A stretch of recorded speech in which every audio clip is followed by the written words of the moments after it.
En juin dernier, une cérémonie a eu un retentissement international. Partout en Normandie, on fêtait le 70e anniversaire du débarquement, le fameux D-Day, et de la bataille de Normandie. 19 chefs d'État étaient présents pour rendre hommage aux victimes de la guerre. Un édifice symbolise aujourd'hui à lui seul cette période douloureuse de l'histoire.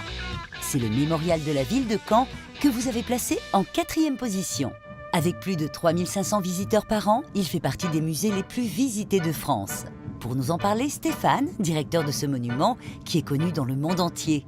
Rigoureux et exigeant, il a opéré quelques changements au sein de ce musée. On a transformé cette maison totalement, en pensant d'ailleurs au 70e anniversaire, qui allait être un moment très important, puisque c'est ce passage de la mémoire à l'histoire, ce passage où, au fond, les contemporains de la guerre vont disparaître. La première pierre de l'édifice a été posée en 1986 et c'est François Mitterrand qui l'a inauguré 2 ans après. Si c'est à Caen qu'il a été érigé, c'est bien parce que la ville a été particulièrement touchée pendant la Libération, à 70% détruite par les bombardements. À l'origine, le mémorial abordait uniquement le débarquement des Alliés et la bataille de Normandie. Aujourd'hui, le projet a évolué. Bonne visite, messieurs, dames. Merci. Merci à vous. Vous allez voir, plus que le débarquement. On part du déclenchement de la guerre 14-18, de la signature d'armistice, le traité de Versailles, et donc on voit tout doucement l'avènement d'Hitler et le déclenchement de la guerre. Et c'est extrêmement enrichissant pour les jeunes générations. Pour toute génération confondue, car le mémorial propose un parcours didactique avec une scénographie innovante et surtout une impressionnante collection d'objets d'époque, évidemment.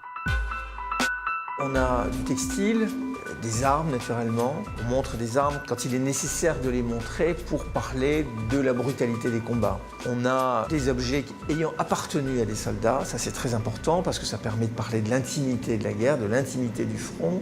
On a naturellement énormément de documents, d'affiches, de tracts, de journaux.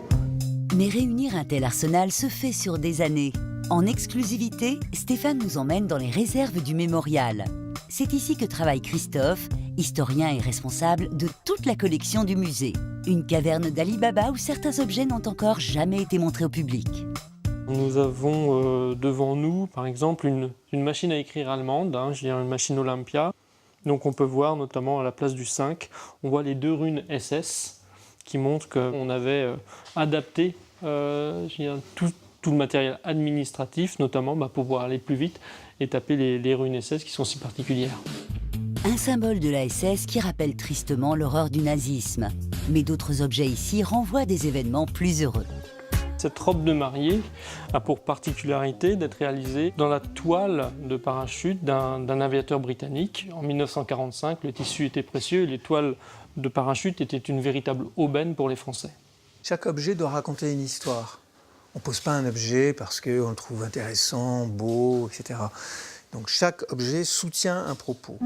Quittons Christophe et Stéphane pour retrouver Colette dans la salle consacrée à la bataille de Normandie. Cette fringante dame de 88 ans avait 18 ans à l'époque de la guerre et était infirmière. Aujourd'hui, elle se fait un devoir de témoigner auprès de la jeune génération. Peut-être parmi vous, il y en a qui sont dans des familles très autoritaires et qui n'ont pas le droit de faire ou de dire.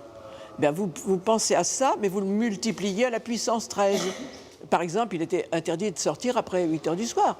Il y avait le couvre-feu, entre autres. Vous vous imaginez interdit de sortir après 8 heures? Qu'est-ce que vont faire les boîtes de nuit? Franchement. Eh bien, pourtant, c'est ça que nous avons vécu, nous. Avec ce témoignage, Colette donne un sens au devoir de mémoire auprès des jeunes adolescents. Grâce à son dynamisme et ses talents d'oratrice, le message semble être plutôt bien passé. Moi, j'ai trouvé que c'était très intéressant parce que ça nous permet d'avoir des images dans la tête, de se représenter les choses beaucoup plus facilement que dans des livres. Colette aussi semble prendre plaisir à l'exercice. Ils ont été adorables, ces gamins-là. Voilà. Mais et surtout, j'ai réussi à leur raconter des choses en les faisant rire plusieurs fois. C'est ça. Voilà. Tu ne peux pas leur raconter tout le temps en appelant toujours aux sentiments nobles et tout ça. De temps en temps, un peu d'humour, ça leur fait pas de mal.